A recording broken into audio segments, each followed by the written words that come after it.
নমস্কার বন্ধুরা, নবদিগন্ত চ্যানেলের পক্ষ থেকে আপনাদের সকলকে জানাই স্বাগতম। তো বন্ধুরা, আজকে সকালের গুড মর্নিং জানিয়ে আমি আবার একটি নতুন আপডেট আপনাদের জন্য নিয়ে উপস্থিত হয়েছি আমার নবদিগন্ত চ্যানেলে।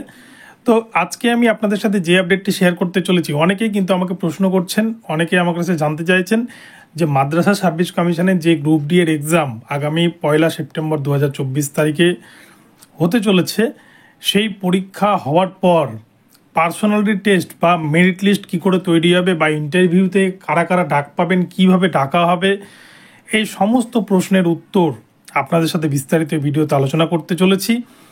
সবাই ইন্টারভিউতে ডাক পাবেন কিনা যারা রিটেনে পাস করবেন, এবং তাদেরকে ইন্টারভিউ কল লেটার কী করে পাঠানো হবে, সমস্ত কিছু ভিডিওতে থাকবে। আপনারা সম্পূর্ণ ভিডিওতে দেখুন, ভিডিওটি আপনাদের জন্য ভীষণ ইনফরমেটিভ হতে চলেছে।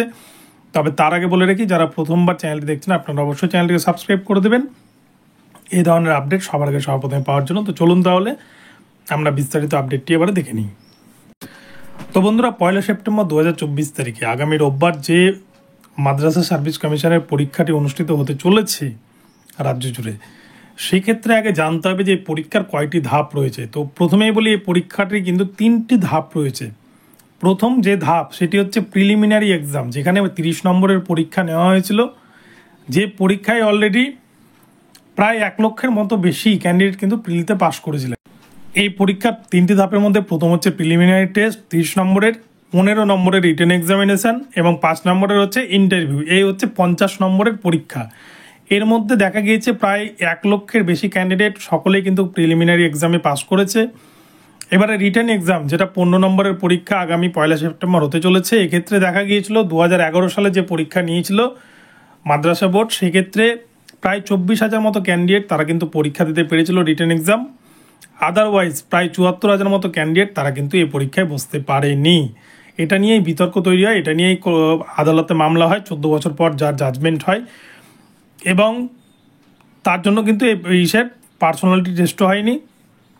তো এক্ষেত্রে কলকাতা হাইকোর্টের নির্দেশ মতো 24,000 ক্যান্ডিডেট যারা রিটেন টেস্ট দিয়েছিলেন তাদের পরীক্ষা দেওয়ার কোনো প্রয়োজন নেই।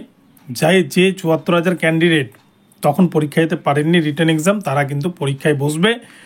15 নম্বরের পরীক্ষা হবে, 8 নম্বরের ইংলিশ, 7 নম্বরের পাটিগণিত অঙ্কের ওপর পরীক্ষা হবে, এবং এইখানটায় যারা যারা পাস করবে তাদের একটা মেরিট লিস্ট তৈরি হবে। এবং গেজেটে বলা হয়েছে টোটাল যে ভ্যাকান্সি থাকবে মাদ্রাসা কমিশনের গ্রুপ ডি এর যে টোটাল ভ্যাকান্সি, তার 1.5 গুণ প্রার্থীকে মিডিয়াম ওয়াইজ, ক্যাটাগরি ওয়াইজ এবং জেন্ডার ওয়াইজ তাদেরকে কিন্তু পার্সোনালিটি টেস্টের জন্য ডাকা হবে।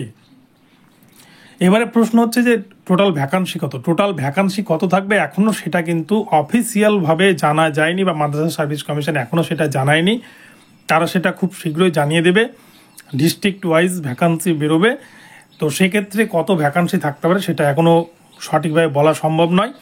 তো সেই জন্য জায়গাটা এখনও পরিষ্কার নেই। আগে রিটেন এক্সাম হবে, এই রিটেন এক্সামে যারা পাস করবে তার আগে ভ্যাকান্সি পাবলিশ করবে মাদ্রাসা বোর্ড, এবং সেই ভ্যাকান্সির 1.5 গুণ প্রার্থীকে তারা কিন্তু মেরিট লিস্টে রাখবে, এবং তাদের বাড়িতে স্পিড পোস্ট বা রেজিস্টার্ড পোস্টের মাধ্যমে ইন্টিমেশন লেটার বা কল লেটার পাঠিয়ে তাদেরকে কিন্তু ইন্টারভিউয়ের জন্য ডাকা হবে, এবং তারপরে ইন্টারভিউ হবে। ইন্টারভিউয়ের পর ক্যান্ডিডেট সিলেক্ট হবে, এবং যারা সিলেক্ট হবেন মিডিয়াম ওয়াইজ, ক্যাটাগরি ওয়াইজ, তারা কিন্তু এখানে চাকরিটা পাবেন। এই হচ্ছে প্রসেস, যার ফলে এখানে যারা যারা রিটেন এক্সাম দিচ্ছেন সকলেই কিন্তু পাস করলেও আপনারা পার্সোনালিটি টেস্ট বা ইন্টারভিউয়ের জন্য আপনারা কিন্তু ডাক পাচ্ছেন না। ডাক পাবেন 1.5 গুণ প্রার্থী, অর্থাৎ যার ভ্যাকান্সি থাকবে, যে মিডিয়াম, যে ক্যাটাগরি, যে কাস্টের ওপর যতটা ভ্যাকান্সি থাকবে সেই ক্যাটাগরির কিন্তু